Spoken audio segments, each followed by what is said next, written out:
The Man in the Brown Suit by Agatha Christie. Chapter XXVII.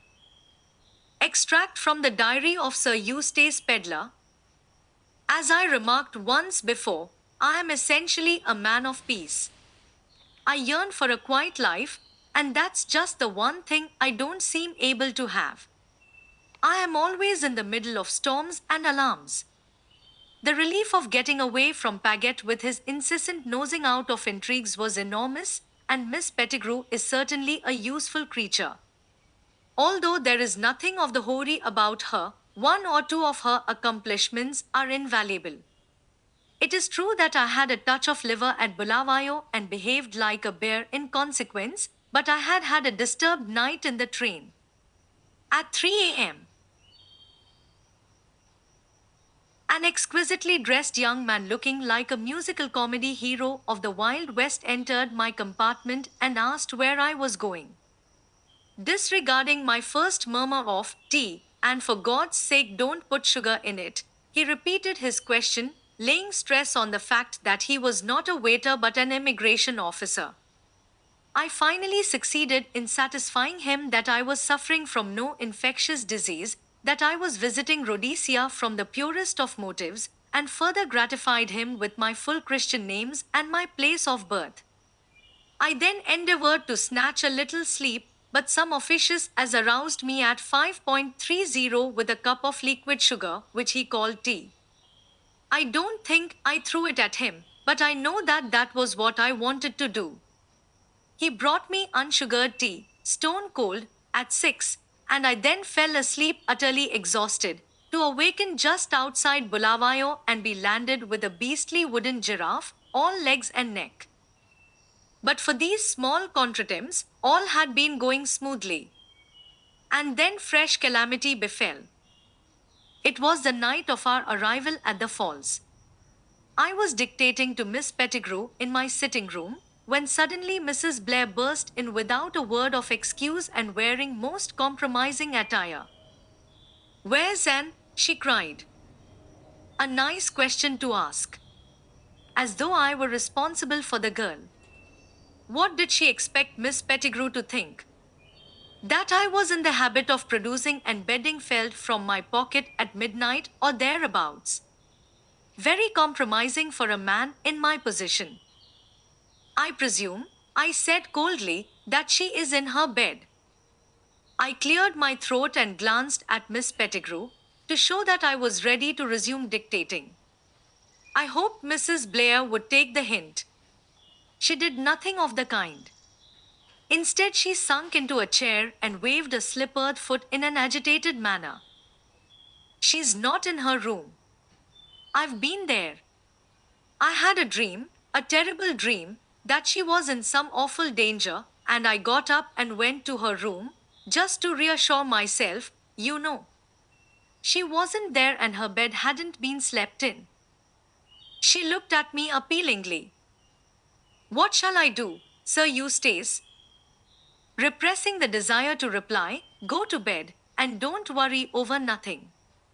An able-bodied young woman like in Bedingfeld is perfectly well able to take care of herself," I frowned judicially. "What does Ray say about it? Why should Ray's have it all his own way? Let him have some of the disadvantages as well as the advantages of female society. I can't find him anywhere." She was evidently making a night of it. I sighed and sat down in a chair. "I don't quite see the reason for your agitation," I said patiently. "My dream? That curry we had for dinner." "Oh, Sir Eustace." The woman was quite indignant. "And yet everybody knows that nightmares are a direct result of injudicious eating. After all," I continued persuasively, "why shouldn't Anne Bedingfeld and Race go out for a little stroll without having the whole hotel aroused about it? You think they've just gone out for a stroll together? But it's after midnight. One does these foolish things when one is young," I murmured, "though Race is certainly old enough to know better." Do you really think so? I dare say they've run away to make a match of it. I continued soothingly, though fully aware that I was making an idiotic suggestion. For, after all, at a place like this, where is there to run away to? I don't know how much longer I should have gone on making feeble remarks, but at that moment Reyes himself walked in upon us. At any rate, I had been partly right, he had been out for a stroll, but he hadn't taken Anne with him. However, I had been quite wrong in my way of dealing with the situation. I was soon shown that Reyes had the whole hotel turned upside down in 3 minutes. I've never seen a man more upset. The thing is very extraordinary. Where did the girl go? She walked out of the hotel, fully dressed, about 10 minutes past 11, and she was never seen again.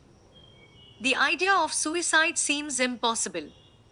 She was one of those energetic young women who are in love with life and have not the faintest intention of quitting it. There was no train either way until midday on the morrow, so she can't have left the place. Then where the devil is she? Reyes is almost beside himself, poor fellow. He has left no stone unturned. All the DCS, or whatever they call themselves, for hundreds of miles round have been pressed into the service. The native trackers have run about on all fours. Everything that can be done is being done, but no sign of an bedding felled. The accepted theory is that she walked in her sleep. There are signs on the path near the bridge which seem to show that the girl walked deliberately off the edge. If so, of course, she must have been dashed to pieces on the rocks below. Unfortunately, most of the footprints were obliterated by a party of tourists who chose to walk that way early on the Monday morning. I don't know that it's a very satisfactory theory. In my young days, I always was told that sleepwalkers couldn't hurt themselves, that their own sixth sense took care of them. I don't think the theory satisfies Mrs. Blair either. I can't make that woman out. Her whole attitude towards Reyes has changed. She watches him now like a cat or mouse, and she makes obvious efforts to bring herself to be civil to him. And they used to be such friends. Altogether, she is unlike herself, nervous, hysterical, starting and jumping at the least sound. I am beginning to think that it is high time I went to Joburg. A rumor came along yesterday of a mysterious island somewhere up the river, with a man and a girl on it. Reyes got very excited. It turned out to be all a mare's nest, however. The man had been there for years and is well known to the manager of the hotel. He tots parties up and down the river in the season and points out crocodiles and a stray hippopotamus or so to them. I believe that he keeps a tame one which is trained to bite pieces out of the boat on occasion. Then he fends it off with a boat hook, and the party feel they have really got to the back of beyond at last. How long the girl has been there is not definitely known, but it seems pretty clear that she can't be Anne, and there is a certain delicacy in interfering in other people's affairs.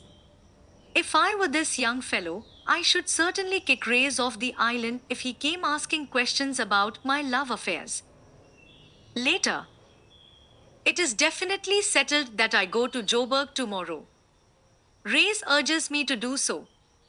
Things are getting unpleasant there, by all I hear, but I might as well go before they get worse. I dare say I shall be shot by a striker, anyway. Mrs. Blair was to have accompanied me, but at the last minute she changed her mind and decided to stay on at the falls. It seems as though she couldn't bear to take her eyes off Reyes. She came to me tonight and said, with some hesitation, that she had a favor to ask. Would I take charge of her souvenirs for her? Not the animals? I asked, in lively alarm.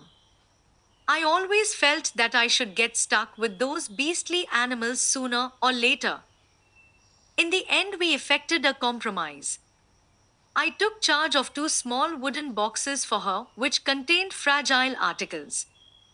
The animals are to be packed by the local store in vast crates and sent to Cape Town by rail, where Paget will see to their being stored. The people who are packing them say that they are of a particularly awkward shape, and that special cases will have to be made. I pointed out to Mrs. Blair that by the time she has got them home, those animals will have cost her easily a pound apiece. Paget is straining at the leash to rejoin me in Joburg. I shall make an excuse of Mrs. Blair's cases to keep him in Cape Town. I have written him that he must receive the cases and see to their safe disposal, as they contain rare curios of immense value. So all is settled, and I and Miss Pettigrew go off into the blue together. And anyone who has seen Miss Pettigrew will admit that it is perfectly respectable. Chapter XXIX. Johannesburg.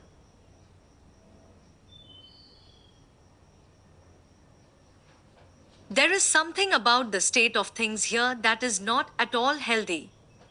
To use the well known phrase that I have so often read, we are all living on the edge of a volcano. Bands of strikers, or so called strikers, patrol the streets and scowl at one in a murderous fashion. They are picking out the bloated capitalists ready for when the massacres begin, I suppose.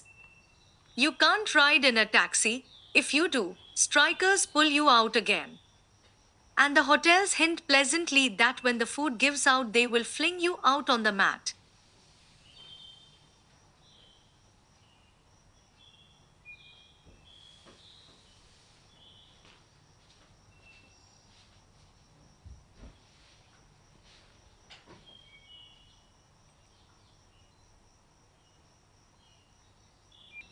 I met Reeves, my labor friend of the Kilmorden, last night.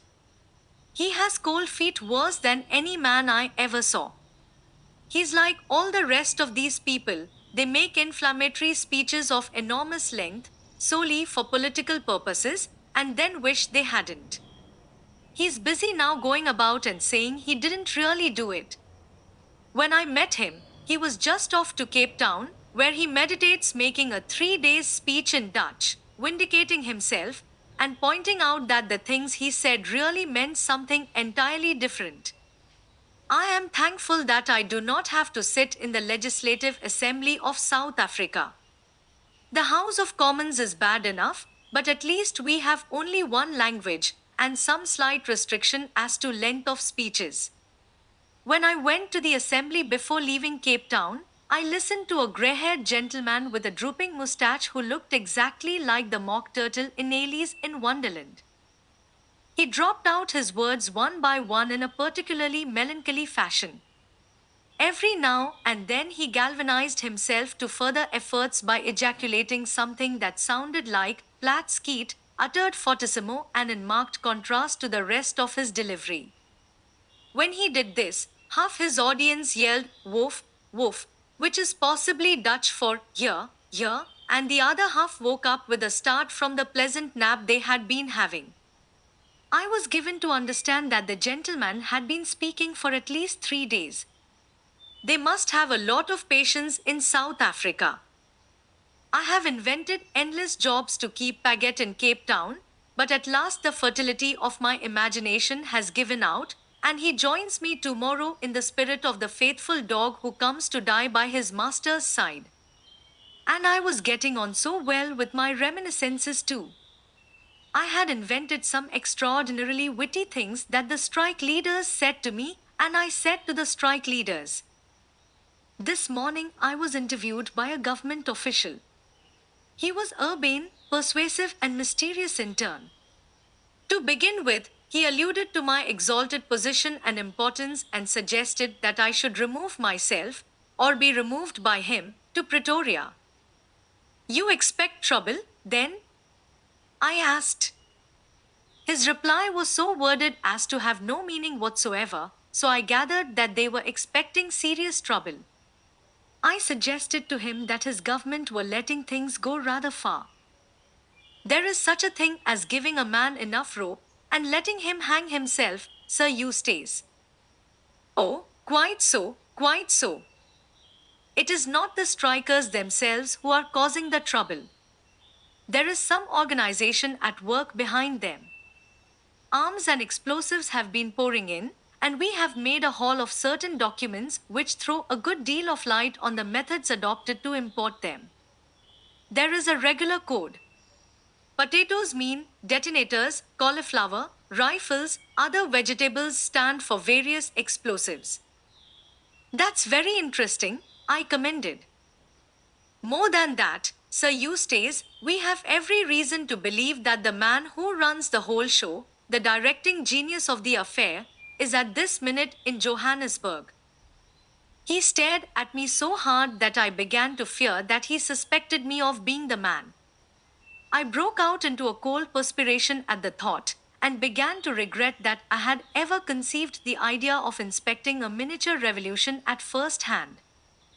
No trains are running from Joburg to Pretoria, he continued. But I can arrange to send you over by private car.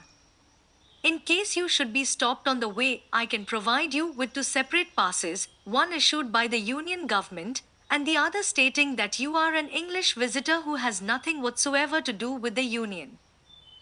One for your people and one for the strikers, eh?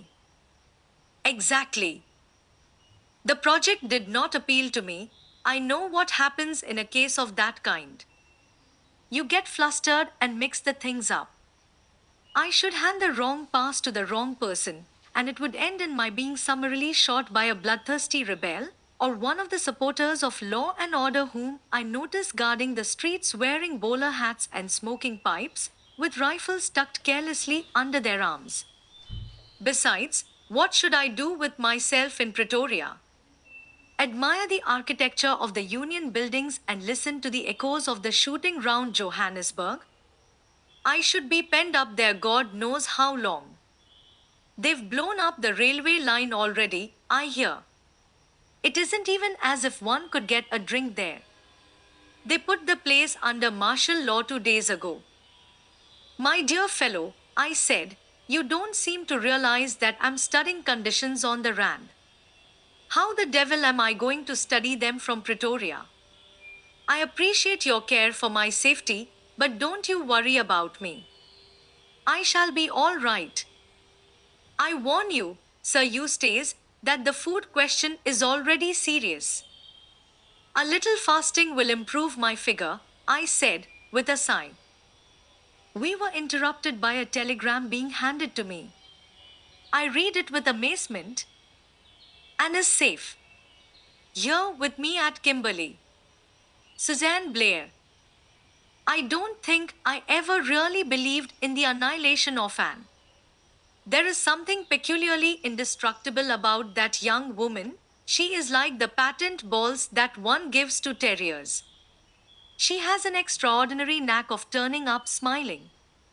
I still don't see why it was necessary for her to walk out of the hotel in the middle of the night in order to get to Kimberley. There was no train, anyway. She must have put on a pair of angel's wings and flown there. And I don't suppose she will ever explain. Nobody does, to me. I always have to guess. It becomes monotonous after a while. The exigencies of journalism are at the bottom of it, I suppose. How I shot the rapids by our special correspondent. I refolded the telegram and got rid of my governmental friend. I don't like the prospect of being hungry, but I'm not alarmed for my personal safety. Smuts is perfectly capable of dealing with the revolution.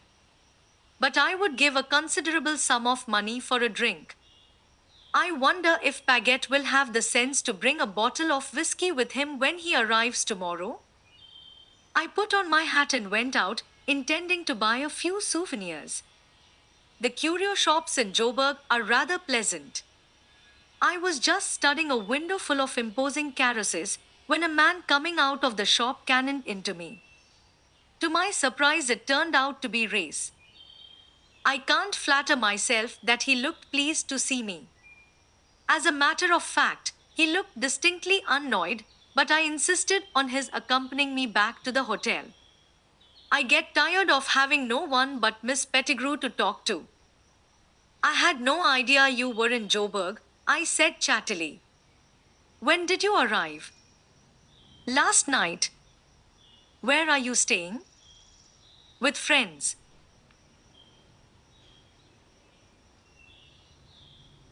I hope they keep poultry, I remarked. A diet of new-laid eggs and the occasional slaughtering of an old cock will be decidedly agreeable soon from all I hear.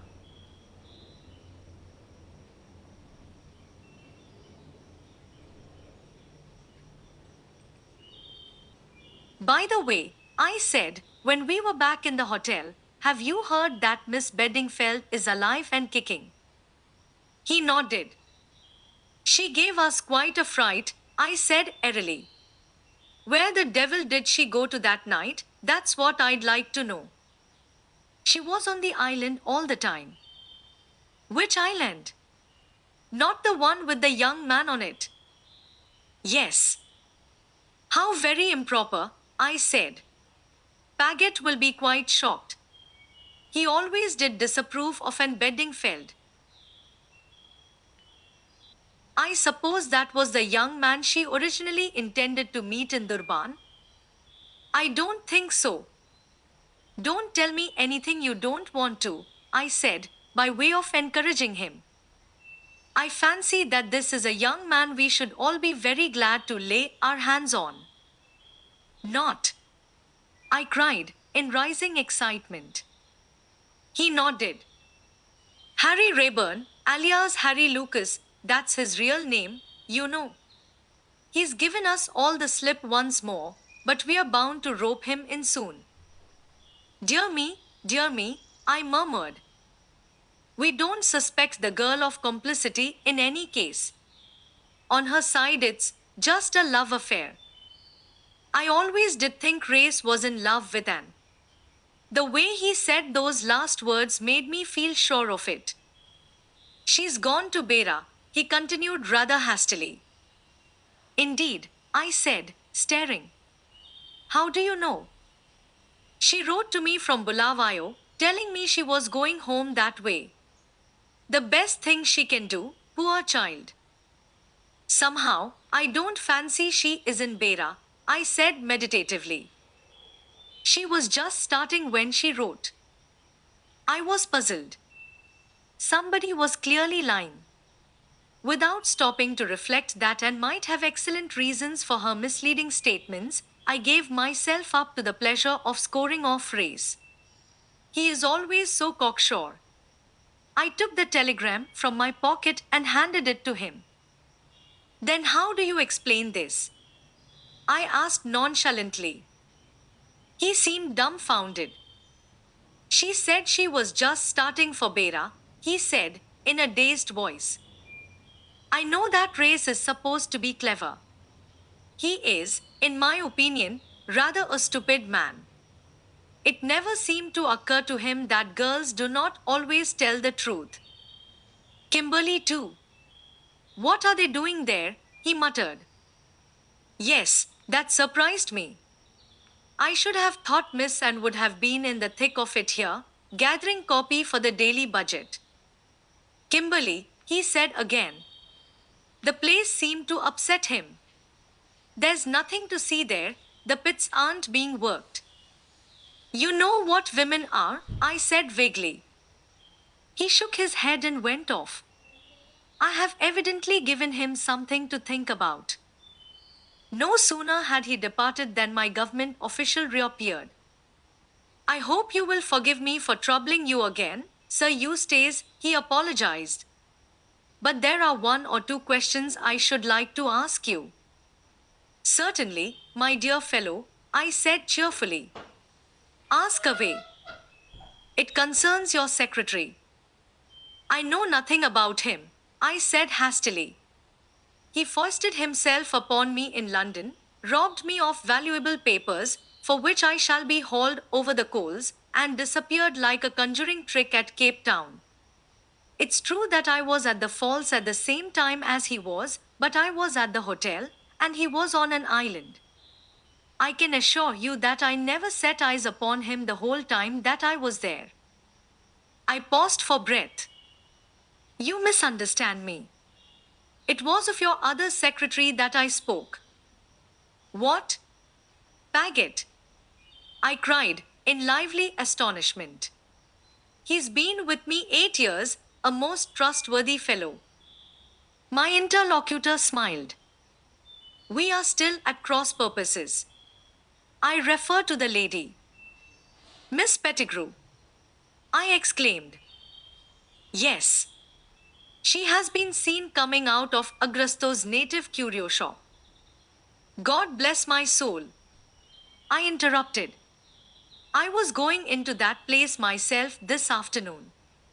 You might have caught me coming out. There doesn't seem to be any innocent thing that one can do in Joburg without being suspected for it. Oh. But she has been there more than once, and in rather doubtful circumstances.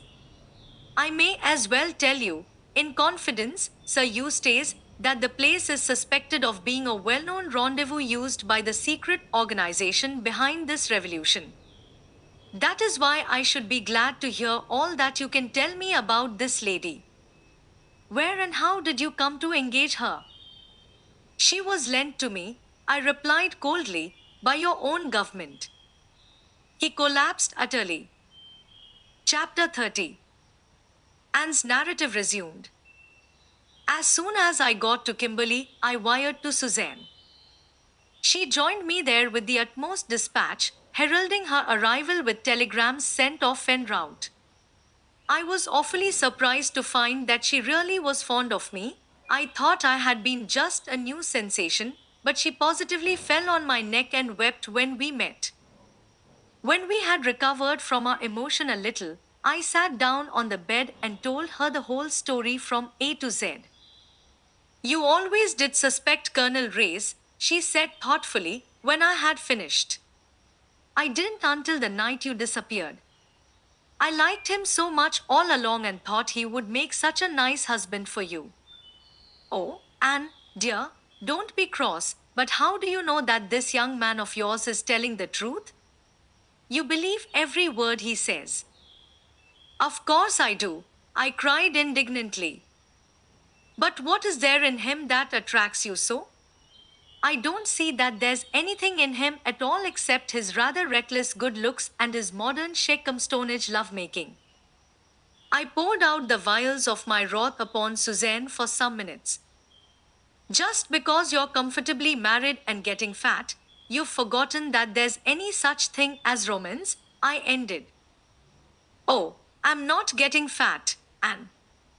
All the worry I've had about you lately must have worn me to a shred. You look particularly well nourished, I said coldly. I should say you must have put on about half a stone. And I don't know that I'm so comfortably married either, continued Suzanne in a melancholy voice. I've been having the most dreadful cables from Clarence ordering me to come home at once. At last I didn't answer them, and now I haven't heard for over a fortnight. I'm afraid I didn't take Suzanne's matrimonial troubles very seriously.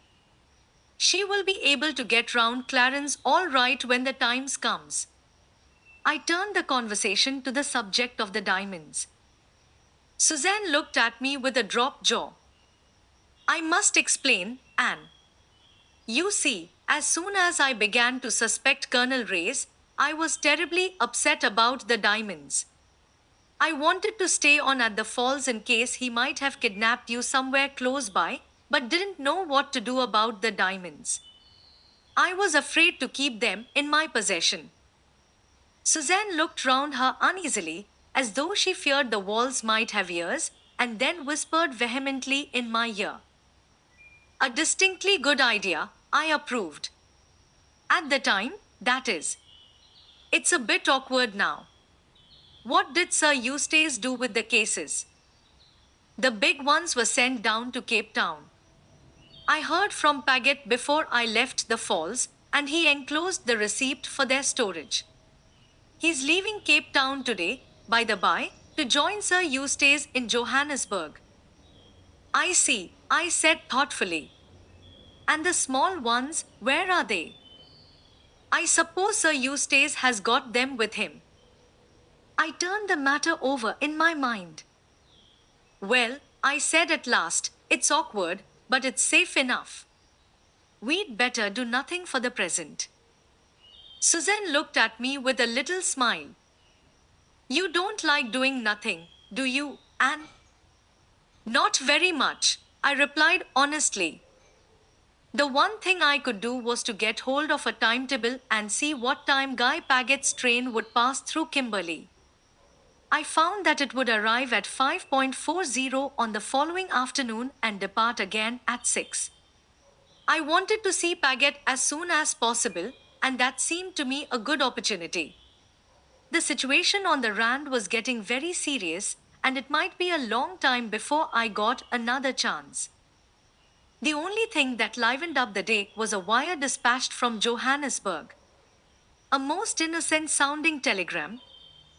Arrived safely. All going well. Eric here, also Eustace, but not Guy. Remain where you are for the present. Andy. Eric was our pseudonym for race. I chose it because it is a name I dislike exceedingly. There was clearly nothing to be done until I could see Paget. Suzanne employed herself in sending off a long soothing cable to the far off Clarence. She became quite sentimental over him.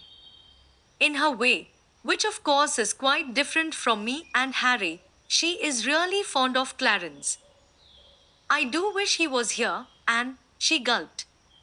It's such a long time since I've seen him. Have some face cream, I said soothingly. Suzanne rubbed a little on the tip of her charming nose. I shall want some more face cream soon too, she remarked, and you can only get this kind in Paris. She sighed. Paris. Suzanne, I said, very soon you'll have had enough of South Africa and adventure. I should like a really nice hat, admitted Suzanne wistfully. Shall I come with you to meet Guy Paget tomorrow? I prefer to go alone. He'd be shyer speaking before two of us. So it came about that I was standing in the doorway of the hotel on the following afternoon, struggling with a recalcitrant parasol that refused to go up, whilst Suzanne lay peacefully on her bed with a book and a basket of fruit. According to the hotel porter, the train was on its good behavior today and would be almost on time, though he was extremely doubtful whether it would ever get through to Johannesburg. The line had been blown up, so he solemnly assured me. It sounded cheerful. The train drew in just 10 minutes late. Everybody tumbled out on the platform and began walking up and down feverishly. I had no difficulty in espying Paget. I accosted him eagerly. He gave his usual nervous start at seeing me, somewhat accentuated this time. Dear me, Miss Bedingfeld, I understood that you had disappeared. I have reappeared again, I told him solemnly. And how are you, Mr. Paget? Very well, thank you, looking forward to taking up my work again with Sir Eustace. Mr. Paget, I said, there is something I want to ask you. I hope that you won't be offended, but a lot hangs on it, more than you can possibly guess. I want to know what you were doing at Marlow on the 8th of January last. He started violently. Really, Miss Bedingfeld, indeed. You were there, weren't you? For reasons of my own, I was in the neighborhood, yes. Won't you tell me what those reasons were? Sir Eustace has not already told you. Sir Eustace? Does he know? I am almost sure that he does. I hoped he had not recognized me, but from the hints he has let drop, and his remarks, I fear it is only too certain. In any case, I meant to make a clean breast of the matter and offer him my resignation. He is a peculiar man, Miss Bedingfeld, with an abnormal sense of humor.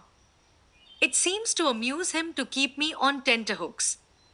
All the time, I dare say, he was perfectly well aware of the true facts. Possibly he has known them for years. I hope that sooner or later I should be able to understand what Paget was talking about. He went on fluently. It is difficult for a man of Sir Eustace's standing to put himself in my position. I know that I was in the wrong, but it seemed a harmless deception. I would have thought it better taste on his part to have tackled me outright, instead of indulging in covert jokes at my expense. A whistle blew, and the people began to surge back into the train. Yes, Mr. Paget, I broke in. I'm sure I quite agree with all you're saying about Sir Eustace. But why did you go to Marlow? It was wrong of me, but natural under the circumstances. Yes, I still feel natural under the circumstances. What circumstances? I cried desperately. For the first time, Paget seemed to recognize that I was asking him a question. His mind detached itself from the peculiarities of Sir Eustace and his own justification and came to rest on me. I beg your pardon, Miss Bedingfeld, he said stiffly, but I fail to see your concern in the matter. He was back in the train now, leaning down to speak to me. I felt desperate. What could one do with a man like that? Of course, if it's so dreadful that you'd be ashamed to speak of it to me, I began spitefully. At last I had found the right stop. Paget stiffened and flushed. Dreadful? Ashamed? I don't understand you. Then tell me. In 3 short sentences, he told me. At last I knew Paget's secret. It was not in the least what I expected. I walked slowly back to the hotel. There a wire was handed to me. I tore it open. It contained full and definite instructions for me to proceed forthwith to Johannesburg, or rather to a station this side of Johannesburg, where I should be met by a car. It was signed, not Andy, but Harry. I sat down in a chair to do some very serious thinking. Think